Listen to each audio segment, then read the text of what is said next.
여러분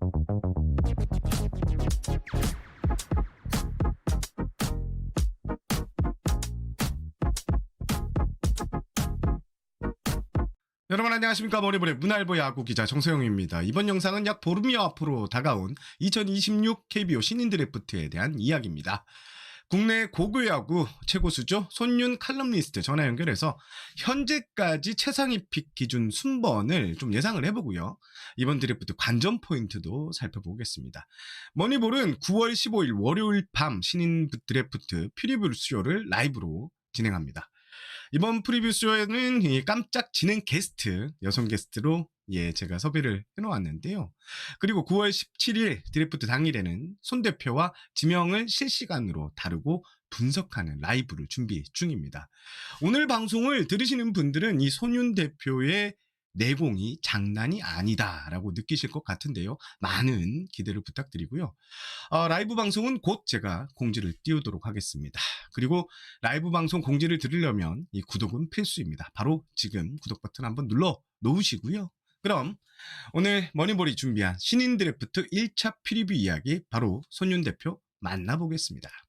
아마야구 전문 채널 야반도주의 손윤 칼럼니스트 전화 연결되어 있습니다. 손 대표님 안녕하십니까? 네, 안녕하세요. 오랜만에 뵙습니다. 네, 반갑습니다. 2026 KBO 신인 드래프트가 이제 보름여 앞으로 다가왔는데요. 앞서 네. 저희가 언급했던 북일고 박준현, 경기항공고 양우진, 대구고 김문준, 그리고 전주고 박지훈, 서울 컨벤션고 김상호 등 이 톱급 플레이어들의 입지는 지금 변함이 없는 건가요? 뭐 변함이 없다고 봐야 되겠죠. 한 시즌 스카우터들이 평가하는 거는 단기 결과가 아니라 한 시즌 전체 꾸준히고 네. 평가한다는 측면에서 본다면 이 선수들이 한 시즌을 꾸준히 보여준 것들이 있기 때문에 크게 뭐 순번이나 이런 쪽에서 약간의 조정들은 있겠지만 큰 네. 차이는 없다고 보시면 됩니다. 알겠습니다. 이 순번 얘기가 나와서 그런데요. 지금 네. 한 보름 정도 남았으니까 우리가 다음에 또 할 거지만 예. 지금 손윤 형님께서 생각하는 순번 한번 찍어줘 보세요. 찍어주실 수 있으세요? 뭐 지금 현재 저도 뭐 구체적으로 어떤 시뮬레이션이나 이런 것들을 해보진 않았지만 그냥 단순하게 머리 딱 떠오른 걸로 한다면 뭐 전체 1번은 박준현, 그리고 네. 나서 뭐 북일고 투수죠. 그리고 서울 컨벤션 고등학교의 김상호, 그리고 경기항공고의 투수 양우진, 네. 그리고 네 번째가 대구고 김민준, 다섯 번째가 뭐 전주고 투수 박지훈, 이렇게 생각하는데 이번 드래프트에서 순번이 키움, NC, 하나, 롯데, SSG잖아요. 다섯 번째가. 뭐 SSG는 약간의 변수가 나올 수도 있지 않을까. 뭐 야수로 갈 수도 있는 거잖아요. SSG 사람들이 여러 가지를 본다면요. 그런 쪽에서는 약간의 뭐 이래 저희들도 좀 여러 가지 생각을 해보면 좀 순번이나 이런 것들은 조금은 바뀔 여지는 있다고 보시면 될 것 같습니다. 알겠습니다. 근데 김상우 선수가 계속 올라오네요, 순위표가. 그러니까 기본적으로 지난해도 그렇고 150km 안팎의 빠른 공을 던질 수 있는 빠른 공을 가지고 있고, 이 선수의 가장 큰 장점은 확실한 변화구가 있습니다. 커브가 거의 지금 현재 고교 최고 수준이라고 생각하시면 됩니다. 그러니까 뭐 정세영 기자님도 잘 알지만 사실은 변화구를 던질 줄 안다. 뭐 흔히들 말하는 그립을 던질 줄 아는 거랑 어떤 결정구를 가지고 있는 거는 이 차원이 다르지 않습니까? 그런 쪽에서 보면 김상호 선수의 커브는 확실한 결정구가 될 수 있는 무기이기 때문에 사실은 박준현 선수가 없다면 전체 1번 또 전 개인적으로는 김상호 선수가 유력하다고 보는 중입니다. 사실 최근 3년간 드래프트를 보면 김태균 선수도 막판에 이제 팍 치고 올라와가지고 3번까지 가고, 그죠. 작년에도 배찬승 선수가 쭉쭉쭉쭉쭉 치고 올라와서 이제 최상위급의 드래프트를 받았는데, 김상우 선수는 그러면 딱 그런 케이스라고 보면 될까요? 뭐 지난해 나왔어도 아마 1라운드 안에는 무조건 들어갔을 선수지만 올 시즌은 좀 더 뭐 부상 그런 부분도 있고 이제 유급하면서 이제 본인도 이야기하더라고. 확실히 뭐지 과거에는 사람들이 좀 팔꿈치 수술을 좀 쉽게 생각했잖아요. 1년 정도 뭐 수술하고 재활하면은 괜찮다고 하지만 사실은 뭐 최근 경향들을 보면 한 1년 6개월 정도는 잡아야 되겠더라고요. 그래서 본인도 아직까지 공을 강하게 때리는 데는 좀 이제 뭐 몸 자체는 괜찮아도 이제 무의식적으로 뭐 정신적으로 좀 약간 걸리는 부분들이 있잖아요. 그런 네. 쪽에서 뭐 확실히 이래 꾸준함은 없었지만 그래도 네. 올 시즌에도 150km 안팎까지 음. 가는 빠른 공도 보여줬고, 그리고 이 선수가 지난해도 그렇고 올해도 커브 쪽에서 확실한 주무기가 있기 때문에 네. 갑자기 치고 올라왔다기보다는 지난해 기량에서 그걸 그대로 보여줬기 때문에 지금 네. 또 좋은 순번을 유지한다고 보시면 될 것 같습니다. 알겠습니다. 알겠습니다. 자, 그리고 이제 톱 5 이후에 톱 10 후보들, 여기도 역시 이제 1라운드 후보군들을 제가 말씀드리는 건데, 네. 앞서 언급된 선수들 말고 또 어떤 네. 선수들이 좀 있을까요? 뭐 냉정하게 5명만 뽑죠. 네, 5명만. 네. 그러니까 먼저는 이제 유신구의 신재인 선수 내야수죠. 네. 뭐 내야수기 때문에 사실은 어느 순번에 들어갈지는 모르지만 확실히 1라운드급은 확실하다. 아, 왜냐하면 신재인 선수만큼의 어떤 운동 능력을 가지고 있는 선수가 이제 한국 야구에서 나오기는 쉽지는 않거든요. 사실은. 뭐 예. 가지고 있는 장타력이라든지 주력이라든지 여러 타격적인 요소, 그리고 이 선수가 앞으로 성장해 나갈 부분들에서는 좋은 평가를 받고 있고요. 예. 그리고 나서 이제 또 한 명은 이제 왼손 투수입니다. 왼손 투수, 좌투수 중에서 원래 최고는 용인시 야구단의 최요한 선수입니다. 아, 최요한. 예. 예. 뭐 최고 구속이나 이제 구속 자체는 140 초반에서 한 145 안팎이 되는데, 이 선수 같은 경우는 변화구 감각, 뭐 커브라든지 여러 가지 변화구를 잘 던지고 제구가 좋기 때문에 뭐 바로 설 수 있는, 뭐 불펜이 나면 바로 설 수 있는 쪽에 있기 때문에 아마 1라운드 안에는 들어갈 걸로 예상합니다. 그리고 예. 그리고 광남구 BC의 김현수 선수. 이 네. 선수 같은 경우에도 이제 고등학교 올라와서 이제 투수를 시작했는데, 키가 자라면서 투수를 시작했는데 올 시즌 뭐 꾸준한 성적을 거뒀고, 뭐 150은 아니더라도 140 후반대라든지 이런 쪽, 그리고 앞으로 성장할 수 있는 잠재력이 높다는 평가를 받고 있습니다. 네. 그리고 이제 서울고 이호범 선수 같은 경우는 이제 이번 봉황대계에서 152km까지 던지는 등 빠른 공을 보여줬고요. 다만 변화구 쪽에서는 좀 아직까지 좀 더 많이 다듬어야 되기 때문에 뭐 이제 팀에 따라서 이제 좀 이제 장신의 이제 빠른 공을 좋아하는 쪽, 그리고 변화구를 다듬는다는 쪽에서는 이제 불펜이나 이런 쪽도 생각하는 쪽에서는 좀 좋아하지 않을까 싶습니다, 개인적으로.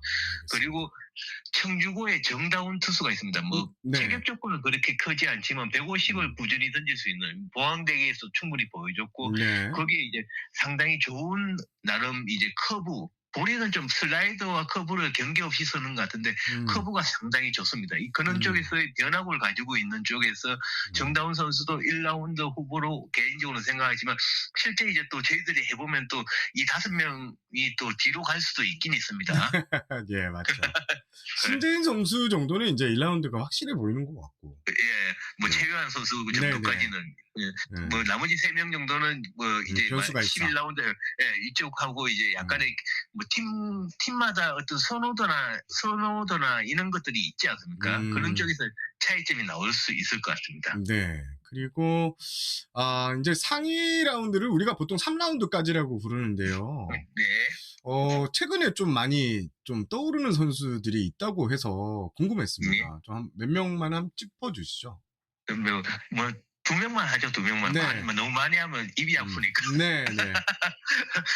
그러면 이제 첫 번째는 개성고 최현우 투수입니다. 최현우 선수도 이제 서울 컨벤션고 김상호 선수와 마찬가지로 지난해 이제 팔꿈치 수술하고 올 시즌 복귀를 했습니다. 처음에는 상당히 투구 폼이나 이런 것들이 좀 안정되지 않아서 사실은 좀 평가가 그렇게 높지는 않았거든요, 저희들도 봐도. 그런데 이제 뭐 이제 청룡기가 대통령배가 끝나는 시점, 끝나는 시점에 이 팀 같은 경우는 대통령배 참가를 못했거든요. 봉황대기 이전에 연습 경기나 이런 쪽에서 상당히 좀 약간 박준현 선수처럼 이 다리를 들어 올렸을 때 이제 뒤로 살짝 빼는 돌리는 동작 있잖아요. 그걸 추가하면서 제구라든지 그리고 공을 때리는 부분들이 있어서 상당히 좋은 평가를 받기 때문에, 사실 뭐 1라운드 혹은 2라운드 이 사이에서는 좀 팀마다 어떤 선택을 할 수 있을 걸로 보이고요. 그리고 서울고의 박지성 선수도 재밌는 선수입니다. 축구 선수랑 이름이 같은. 뭐 사실 올 시즌 전반적으로 꾸준히 좋은 활약을 했고 이 선수 같은 경우에는 굴독 자체는 이제 뭐 저희들이 한번 이제 146까지는 본 적은 있지만 어. 대부분은 뭐 최고 구속 143에서 한 141에서 3 사이를 계속 꾸준히 던지는 투수라고 보시면 되거든요. 네. 다만 이 선수가 체격 조건도 나쁘지 않고 거기에 특히 체인지업이라든지 변화구 감각이 좋기 때문에 음. 구속은 이제 앞으로 만약 프로에서 뭐 어떤 몸을 잘 만들고 좀 더 향상할 여지가 있다는 쪽에서 여러 음. 팀들이 좀 좋게 뭐 1라운드 후반부터 2라운드에서 이제 어떤 팀마다의 선호도에 따라서는 이제 갈 수 있을 걸로 보입니다. 아, 알겠습니다. 알겠습니다. 자, 두 명의 선수를 짚어주셨고, 지금 방송 영상을 찍고 있는 시점이 8월 30일인데요. 31일 네. 날 봉황대기 결승이 있는데, 용마고와 경남고, 예, 요 더비가 완성이 됐는데, 지금까지 좀 눈여겨볼 선수 좀 있어요? 뭐 여기서도 한 두 명, 뭐 한 명이나 두 명 정도 꼽는다면 네.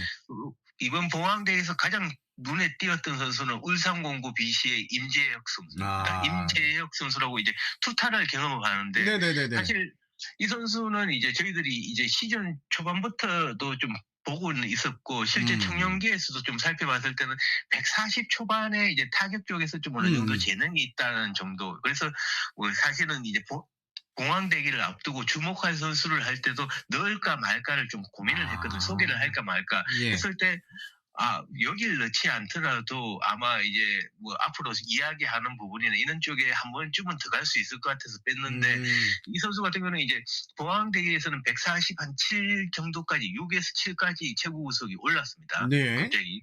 그리고 다만 이제 변화구가 확실한 변화구가 없다는 쪽에서는 앞으로 투수 쪽에서 발전 가능성이라는 측면이 있고 예. 타자로는 이제 뭐 제물포고등학교의 재현이라고 슬라이드를 정말 잘 던지는 투수가 있는데 예. 그래서 제물포고전에서 연장 10회 이제 끝내기 홈런을 쳤습니다.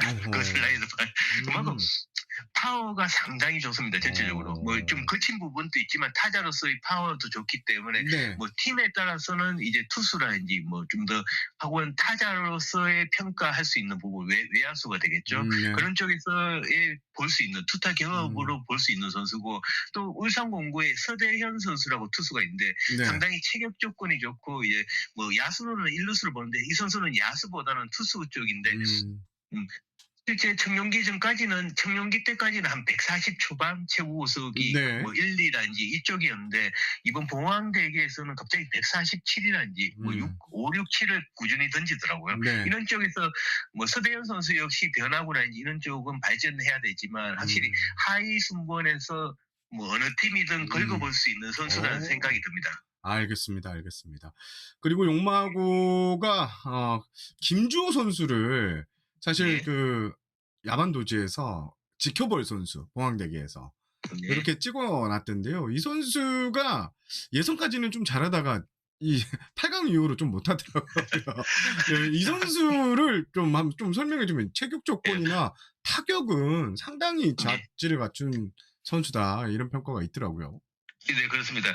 뭐 파워도 있고 뭐 파워 자체만 한다면 이제 마산 용마고 같은 경우는 지난해 이제 차성준 선수가 있었죠. 삼성에 갔던 뭐 내야수였던 중학교 차성준 후배입니다. 예. 네. 아주 차이는 나지만. 네. 차성준 선수가 있었고 그 전에는 이제 두산에 갔던 손율기라는 선수가 있거든요. 파워가 있는 선수. 예. 그런데 실제 이제 이 손율기 선수가 3학년 때 2학년이 차성준이고 1학년이 김주호 선수거든요. 그럴 때 이제 저희들이 손율기 선수를 만나러 마산 용마고를 갔을 때 감독님도 그렇고 모 구단의 이제 스카우트 팀장님도 이야기하는 게 그 3명 중에서 가장 순수한 힘이 가장 좋은 선수가 1학년 김주호라고 이야기합니다. 그만큼 파워가 좋은 선수고 그리고 타격 정확성도 갖추고 있고 사실은 지난해부터도 사실은 이 선수는 많이 주목을 받았고 꾸준히 올 시즌 또 활약하고 있고 그리고 수비에서도 상당히 송구 능력이라든지 그런 쪽에서 안정감이 있기 때문에 좀 이제 외야수가 최근에 보면 뭐 이전까지는 좀 내야수 중에서 좀 어깨 강한 선수를 외야에 보내면 된다고 생각했지만 최근 경향을 보시면은 이제 드래프트에서 각 팀이 순수한 외야수를 좀 상위 순번이나 혹은 중간이나 필레에서 지명하잖아요. 왜냐하면 외야 수비가 팬들이나 이렇게 생각하시듯이 쉬운 게 아니잖아요. 맞습니다. 예. 그러니까 그 수비 차이가 크기 때문에 그래서 음. 그런 쪽에서 본다면 확실히 김주호 선수도 뭐 앞쪽이 아니더라도 어떤 순번에서든 외야가 필요한 팀이라면 한번 고민해 볼 수 있는 선수라는 생각이 들고 또 한 음. 명은 사실은 마산 용무하고에서 재밌는 선수는 이제 포수를 보는 김주영 선수입니다. 네네네네네네. 이 선수 같은 경우에도 이제 포수는 이제 좀 수비라는 이런 쪽이 좀 약해서 좀 시간이 많이 걸리는 타입인데 네. 다만 이제 타격 쪽에서 뭐 포수치고는 발이 좀 빠른 편이기 때문에 네. 외야수로 전향했을 때 타격 쪽에서 어떤 정확성이라든지 그리고 갭파워를 갖추고 있기 때문에 네. 타격만 보고 어떤 지명을 할 수 있는 선수라는 생각이 듭니다. 알겠습니다. 음. 용마고 포수 김주영 선수.